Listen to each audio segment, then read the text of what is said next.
스포츠나 예술의 분야에서 뛰어난 활약을 보인 사람들을 기념하는 명예의 전당이 있습니다. 그런데 이 명예의 전당이 성경 속에도 있습니다. 바로 히브리서 11장입니다. 히브리서 11장은 믿음의 사람들 16명을 열거하고 있습니다. 선지자와 족장과 제사장과 사사와 왕들의 이름이 등장하고 있습니다. 그 가운데 모세의 이름에 뒤이어 어엿하게 등장하는 한 여인의 이름이 있습니다. 바로 믿음으로 이스라엘의 정탐꾼들을 도왔던 라합이 바로 그 여인입니다. 이 라합의 이야기가 여호수아서 2장 전체를 차지하고 있습니다. 그 시작은 이와 같습니다. 눈의 아들 여호수아가 시딤에서 두 사람을 정탐꾼으로 보내어 이르되 가서 그 땅과 여리고를 엿보라 하매 그들이 가서 라합이라 하는 기생의 집에 들어가 거기서 유숙하더니 마침내 이스라엘 백성이 약속의 땅 가나안으로 진군할 날이 다가왔습니다. 난공불락의 요새 여리고가 그 첫 번째 난관이었습니다. 이스라엘은 이 여리고를 정복해야만 합니다. 그래야 가나안 땅을 정복할 수가 있습니다. 여리고는 교통의 요지입니다. 긴 가나안의 중심부를 차지하고 있는 교통의 요충지요, 핵심 지역이었습니다. 그 땅의 여리고는 가나안의 가장 오래되고 견고한 성이었습니다. 그러나 이 성을 장악해야만 가나안 땅 중심의 거점을 확보하고 가나안 남북 간 연결고리를 차단하는 효과를 거둘 수가 있습니다. 하지만 문제가 있습니다. 그것은 이 여리고 성이 난공불락의 성이라는 것입니다. 가나안 사람들은 이 여리고 성을 철옹성으로 만들고 물샌 틈 없는 방비를 하고 있었습니다. 여호수아는 두 정탐꾼을 보내어 3일 후면 공격해 들어갈 그 땅을 탐지하도록 지시합니다. 그리하여 도시로 잠입해 들어간 두 명의 정탐꾼은 그곳에서 라합을 만나게 되었습니다. 라합은 기생입니다. 라합의 집은 술과 음식을 팔고 그리고 그녀의 집은 숙소를 제공했습니다. 두 정탐꾼은 아마도 여리고에 돌아간 이야기를 듣기에는 라합의 집이 최적이라고 판단했는지 모릅니다.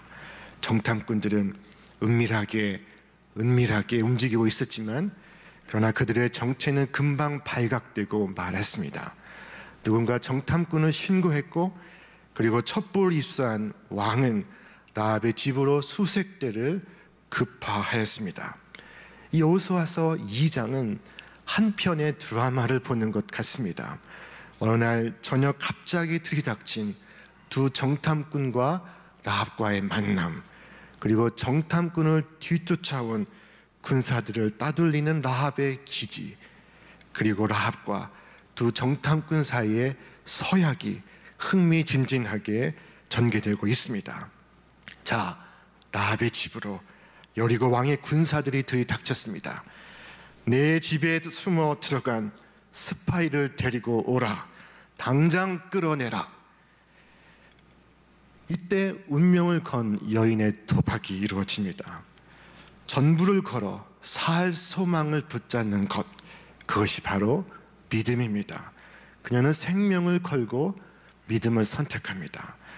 라합은 두 사람을 지붕으로 데리고 올라가 널어놓았던 3대 속에 숨겨주고 다그치는 군대 앞에 다가가 말합니다. 그 사람들이 저에게로 오기는 했습니다만 그들이 어디서 왔는지 저는 알지 못합니다. 그리고 그들은 날이 어두워 성문을 닫을 때쯤 떠났는데 그들이 어디로 갔는지 저는 알지 못합니다. 빨리 사람을 풀어 그들을 뒤쫓게 하시면 따라잡을 수도 있을 것입니다. 그녀의 첫 번째 반응은 사실을 인정하는 것이었습니다. 예, 당신들이 찾는 정탐꾼들이 내 집에 왔었습니다. 그녀는 첫마디 말로 그들에게 신뢰를 주었습니다. 그러나 이 왔었다 하는 그 말은 지금 그곳엔 없다는 것을 의미합니다. 라합은 곧 그들이 바로 얼마 전에 가버렸다고 말합니다. 그러나 그것으로 그치지 않습니다. 마지막 말 한마디를 덧붙입니다. 급히 뒤쫓으라. 그리하면 혹 잡을 수도 있을 것이다. 군사들은 라합의 말에 그녀의 집을 뒤질 생각도 하지 못하고 불이 나게 나갔고 그들이 나가자 성문은 곧 닫혔습니다. 비록 천한 신분의 여인이었지만 라합은 놀라운 기저와 순발력을 발휘하고 있습니다. 그런데 그녀는 가나안 사람입니다. 여리고 성 주민입니다. 그런 그가 정탐꾼들을 위하여 거짓을 말하고 있습니다. 라합의 행동은 선의의 거짓말 차원의 수준이 아닙니다. 라합은 지금 자기 나라를 배신하고 있습니다. 애굽의 바로 왕이 히브리 여인들이 아기를 낳을 때 잘 살펴서 낳은 아기가 아들이면 죽이고 딸이면 살려주라 명을 내렸을 때 그를 듣고 거역했던 산파 시브라와 부하가 있었습니다. 그러나 그들은 본래 히브리 사람들과 친했고 가까웠고 그들을 도와주던 여인들이었습니다. 그러나 이 라합은 그날 처음 정탐꾼들을 보았습니다. 그럼에도 정탐꾼들의 보호자가 되려 하고 있습니다. 이것은 반역입니다. 라합은 밑바닥 인생이었습니다. 그러나 밑바닥에 사는 그녀가 지금 예민한 지각으로 세상에 어마어마한 변화가 일어나고 있다는 것을 감지하고 있습니다. 신학자들은 이를 가리켜 가난한 자들의 인식론적 특권이다 라고 말합니다. 이게 무슨 말인고 하면 마치 자연재해가 일어나면 무엇보다 땅의 짐승들이 먼저 감지하는 것처럼 땅에 가까운 사람들, 사회 계층의 가장 아래에 거하는 사람들이 세상의 변화를 제일 먼저 감지한다는 것입니다. 라합 역시 어떤 기미를 감지하고 있었습니다. 라합은 여리고인들이 섬기는 신이 얼마나 기만적인지를 잘 알고 있습니다. 여리고 사람들은 달의 신을 숭배하고 있었습니다. 그곳의 신전에는 술이 가득하고 매춘부가 가득했습니다. 그곳의 사람들은 아기를 산채로 제사로 자기의 신들께 바쳤습니다. 그들은 인간 생명이나 창조주 하나님께 대한 조그만 존중이 없었습니다. 찾을래야 찾을 수가 없었습니다. 그런 라합에게 히브리 사람들의 애굽 탈출 이야기가 들려왔습니다. 그런데 정말 거짓말처럼 이스라엘의 정탐꾼들이 자기 집으로 들어왔습니다. 라합은 그것을 새로운 역사의 초대로 받아들였습니다.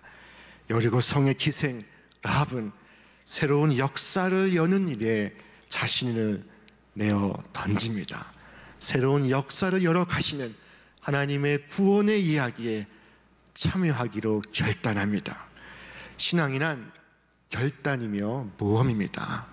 인생의 한순간은 반드시 내려야 할 결단이요 모험입니다. 아브라함은 너는 내가 살고 있는 땅과 내가 난 곳과 너희 아버지의 집을 떠나 내가 보여주는 땅으로 가라 주께서 명하셨을 때 즉각 길을 떠났습니다. 예수님의 첫 번째 제자들은 나를 따르라 하는 주님의 말씀을 들었을 때 즉각 배와 그물을 버려두고 주님을 따랐습니다. 라합이 취하고 있는 오늘의 이 행동은 우리에게 믿음이 무엇인지를 가르쳐주고 있습니다. 믿음은 자신의 나라와 세계를 배반하고 하나님 나라로 망명하는 것입니다. 수년 전에 북한의 고위층 인사가 남한으로 망명을 했습니다. 이는 물론 우리에게는 망명이지만 북한에게는 반역이 되는 것입니다. 예수를 믿는 것은 이 세상의 나라를 배반하고 하나님 나라로 망명하는 것입니다. 라합이 두 사람의 정탐꾼을 숨겨준 이유는 동정심 때문이 아닙니다. 그녀는 분명히 하나님에 대하여 들었고 하나님 백성이 되기를 원했습니다. 라합은 천한 신분의 여인이었지만 하나님께서 함께 하시는 이스라엘 백성들의 소식을 듣고 자신 역시 그들의 하나가 되기를 원했습니다. 자신 역시 여리고와 함께 멸망하지 않겠노라 결심합니다.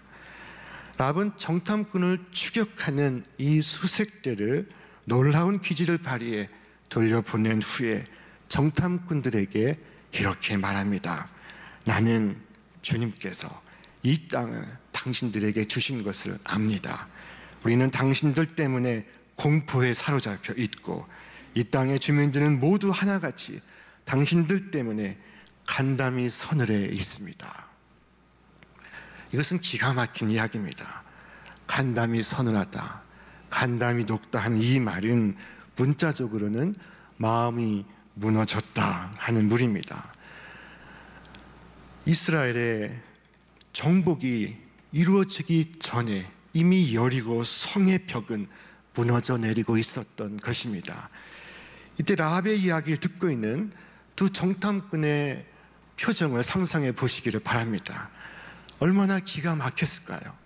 자신들은 믿지 못해서 40년 동안 광야를 돌고 돌아 이제서야 왔는데 가나안 땅에 사는 이방 여인이 놀랍게도 이 같은 사실을 확신에 찬 어조로 고백하고 있는 것입니다.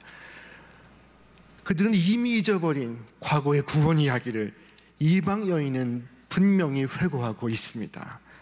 가나안 여인 이 라합의 고백이 어떻게 된 노릇일까요? 이런 놀라운 고백이 어떻게 가능하게 되었습니까? 그녀는 성을 드나드는 나그네들의 술 시중을 들면서 그들로부터 하나님이 이스라엘 민족을 구원하신 이야기를 들었습니다. 애굽에서 모세를 통해 보이신 기적과 이사를 들었습니다. 그리고 홍해를 마른 땅처럼 걸었다는 이야기를 들었습니다. 광야 40년 동안 낮에는 구름 기둥으로 밤에는 불 기둥으로 보호하시고 만나를 먹이신 일을 그녀가 들었습니다. 또 저 아모리 왕 시온과 옥을 물리쳐 아모리 족속을 전멸케 하였다는 이야기를 들었습니다. 그 일을 행하신 이가 하나님 여호와이심을 들었습니다. 이 들음으로써 그녀에게 믿음이 생겼습니다. 로마서 10장은 믿음은 들음에서 난다 말씀하고 있습니다. 우리 함께 읽겠습니다. 그러므로 믿음은 들음에서 나며 들음은 그리스도의 말씀으로 말미암았느니라. 이 이방 여인 라합은 하나님의 구원 이야기를 듣고 믿게 되었습니다. 신앙은 참으로 신비한 세계입니다. 두 사람이 똑같이 들었는데 한 사람은 화를 내고 한 사람은 눈물을 흘리고 있습니다. 이와 같은 일들이 오늘 우리 주변에서도 매번 일어나고 있습니다. 똑같이 말씀을 듣고 똑같이 진리의 말씀을 받았음에도 가난한 많은 사람들은 하나님을 향해 대적하기를 준비하고 이 기생 라합은 그 구원의 때가 오기를 기다리고 있습니다. 그런데 여기에서 우리가 살펴보아야 할 것은 라합이 이스라엘의 정복 이야기를 설명하는 방식입니다. 라합은 하나님이 아모리 사람의 두 왕 시온과 옥을 전멸시켰다고 말합니다. 출애굽에 하나님께서 불의하고 무도한 세상의 왕을 제하셨다고 말하고 있습니다. 하나님은 악을 멸하시고 악의 세상을 심판하시는 분이십니다. 시편에서 한 시인은 이렇게 하나님께 호소하며 기도했습니다. 주님 도와주십시오. 신실한 사람도 끊어지고 진실한 사람도 사람 사는 세상에서 사라지고 있습니다. 그때 하나님께서 응답하셨습니다. 가련한 사람이 짓밟히고 가난한 사람이 부르짖으니 이제 내가 일어나서 그들이 갈망하는 구원을 베풀겠다. 라합은 이스라엘 백성들의 이 출애굽 사건을 통해서 하나님 여호와가 누구신지 알게 되었습니다. 그녀가 알게 된 하나님 여호와는 온 세상을 다스리시는 참 신이십니다. 그는 죄를 미워해서 죄인의 나라를 심판하시는 분이십니다. 라합은 직업이 기생입니다. 그러니까 라합은 타락한 도시의 가장 타락한 여인이었습니다. 그런 그녀가 지금 여호와 하나님은 상천하지의 하나님이시라 고백하고 있습니다. 우리가 듣자 곧 마음이 녹았고 너희 연고로 사람이 정신을 잃었나니 너희 하나님 여호와는 상천하지의 하나님이시라, 하늘과 땅의 하나님이시라 고백하고 있습니다. 훗날 신약 성경의 야고보는 라합의 이 믿음을 이렇게 설명했습니다. 또 이와 같이 기생 라합이 사자를 접대하여 다른 길로 나가게 할 때 행함으로 의롭다 하심을 받은 것이 아니냐. 라합은 믿음으로 구원을 받았습니다. 그러나 그 믿음은 입술에 머무는 것이 아니라 행동으로 드러나는 믿음이었습니다. 그녀는 믿음의 생을 걸었습니다. 믿음의 삶을 건 이 여인을 우리 하나님께서 어떻게 인도하셨을까요? 라합은 자신이 숨겨주었던 두 정탐꾼에게 이렇게 청합니다. 그러므로 이제 청하노니 내가 너희를 선대하였은즉 너희도 내 아버지의 집을 선대하도록 여호와로 내게 맹세하고 내게 증표를 내라. 그리고 나의 부모와 나의 남녀 형제와 그들에게 속한 모든 사람을 살려주어 우리 목숨을 죽음에서 건져내라. 이때 두 정탐꾼은 약속합니다. 두 사람이 그에게 이르되 네가 우리의 이 일을 누설치 아니하면 우리의 생명으로 너희를 대신이라도 할 것이요 여호와께서 우리에게 이 땅을 주실 때에는 인자하고 진실하게 너를 대우하리라. 그리고 라합에게 그 증표로서 다른 집과 구별되도록 창문에 이 붉은 줄을 매어 달라 말합니다. 붉은 줄은 이스라엘 백성들이 출애굽할 때에 문 기둥에 발랐던 양의 피를 상징합니다. 죽음의 천사가 애굽 땅 전역을 휩쓸 때 그 죽음의 천사가 문 기둥에 어린 양의 피를 보고 이스라엘의 집은 들어가지 않고 넘어갔습니다. 이것은 또한 우리를 구원하시는 주 예수 그리스도의 보혈의 피를 예고하는 것이었습니다. 그와 같이 이 붉은 줄을 매어 달면 라합의 집을 멸하지 않겠다 약속합니다. 나중에 이스라엘 백성들이 여리고 성을 점령할 때 그 붉은 줄은 표시가 되어서 그 집에 있는 모든 사람들은 살게 될 것입니다. 정탐꾼들이 무사히 탈출하자 라합은 즉시 가족들을 부릅니다. 자신의 집으로 불러 모으고 그리고 그녀의 창문에 붉은 줄을 매어 답니다. 사실 라합에게는 두 가지 선택이 있었습니다.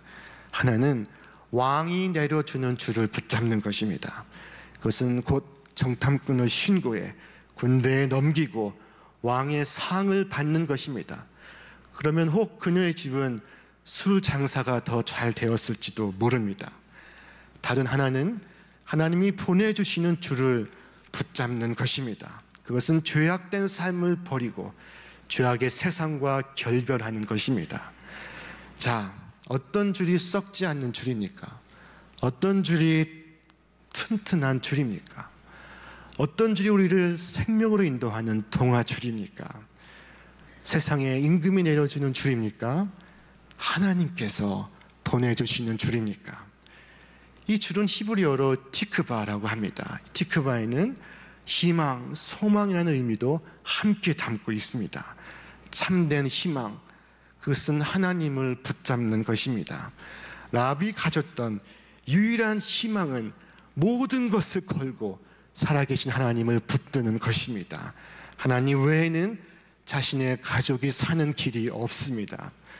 라합은 세상의 줄을 버리고 하나님의 줄을 붙듭니다. 죄악의 세상을 버리고 하나님 나라로 들어가기로 결단합니다. 이후 라합은 정탐꾼들이 다녀간 뒤에 모든 가족을 불러 모아 함께 생활합니다. 이스라엘 사람들이 찾아온 후부터 라합의 집은 변하게 되었습니다. 더 이상 여리고 사람들과 어울리지 못합니다. 더 이상 술 장사를 하거나 매춘을 할 수가 없습니다. 거룩한 이스라엘 백성으로 살아야 했습니다. 그래야 온 가족이 구원을 받게 되었습니다. 이제 여호수아서 6장에 이르러서 성경은 말씀합니다. 여호수아가 기생 라합과 그의 아버지의 가족과 그에게 속한 모든 것을 살렸으므로 그가 오늘까지 이스라엘 중에 거주하였으니. 여러분, 우리는 무슨 일이든 속단할 수 없습니다. 그 누구에 대하여든 함부로 말할 수가 없습니다. 그 일이 어떻게 될런지, 그 사람이 어떻게 쓰임 받을런지 우리는 모릅니다. 기생 라합이 구원의 통로가 되리라는 것을 누가 생각했습니까? 기생 라합의 집이 구원의 방주가 되리라는 것을 누가 상상이나 했습니까? 기생 라합의 이야기는 신약 성경 제1권 제1장으로 넘어갑니다. 마태복음 1장 5절과 6절 우리 함께 읽습니다. 살몬은 라합에게서 보아스를 낳고, 보아스는 룻에게서 오벳을 낳고, 오벳은 이새를 낳고, 이새는 다윗 왕을 낳으니라. 하나님은 기생이었던 라합을 다윗 왕의 조상으로, 나아가 예수 그리스도의 조상으로 삼아 주셨습니다. 성경에서는 모두 그녀의 이름을 8번 열거합니다. 그 중에 5번 기생이라는 불명예스러운 타이틀을 붙이고 있습니다. 5번. 한 번으로도 족한데, 한 번으로도 부끄러운데 성경은 5번 기생 라합이라 명기하고 있습니다. 그 한 번 말씀할 때라도 여리고 최고의 모텔 주인 라합, 누구든 찾아오면 가리지 않고 환대해주는 착한 라합, 이렇게 표현하면 얼마나 좋았겠습니까? 다른 좋은 표현으로 흠을 가려주면 좋았을 텐데 성경은 그렇게 하지 않습니다. 오히려 정반대로 기생이라는 말에 스포트라이트를 붙입니다. 히브리서 11장, 바로 이 믿음의 명예의 전당에 떡하니 기생이라는 꼬리표를 붙이고 있습니다. 다른 사람들에게는 아무것도 붙이지 않습니다. 아벨, 노아, 아브라함, 이삭, 야곱, 요셉, 모세 이렇게 잘 나가다가 갑자기 기생 라합이라고 말씀합니다. 각주도 설명도 없습니다. 여기에는 숨은 의도가 있습니다. 그것은 그녀의 믿음이 그녀의 직업보다 더 중요하다는 것입니다. 성경이 라합을 두고 평가하는 것이 바로 이 믿음입니다. 성경이 사람을 두고 평가하는 것이 그의 학력이 아닙니다. 그의 재물이 아닙니다. 그가 가진 권력이 아니요 명예가 아닙니다.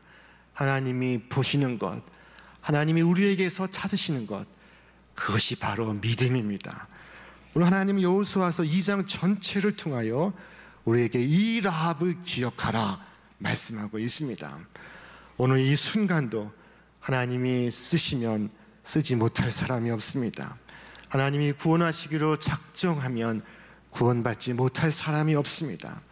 그에게 어떤 과거가 있든지, 그에게 어떤 상처가 있든지, 그 형편과 처지에 관계없이 하나님은 믿음의 사람을 구원하시고 구원의 방편으로 삼으십니다.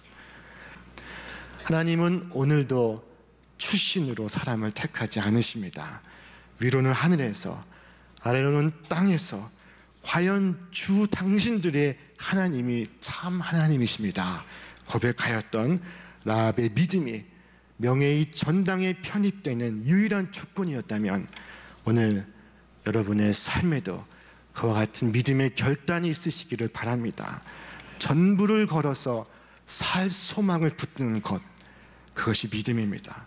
이방 여인 이 라합은 그 믿음으로써 자신의 전 가족을 살려내었습니다.